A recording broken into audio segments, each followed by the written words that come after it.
పడిమెట్ల పైకెక్కి గుడికేగు భక్తులకు ఎదురొచ్చే బంగారు స్వామి ఇరుముడులు స్పృశించి శుభమనుచు దీవించి జన బృందముల చేరే జగమేలు స్వామి తన భక్తులొనరిల్చు తప్పులకు తడబడి ఒక పక్క ఒరిగెన ఓంకారమూర్తి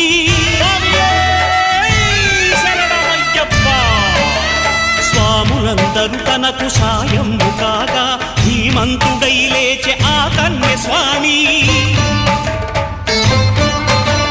పట్టబంధము వీడి భక్తతతికై పరుగు పరుగున వచ్చే భూమిపైకి నరుడై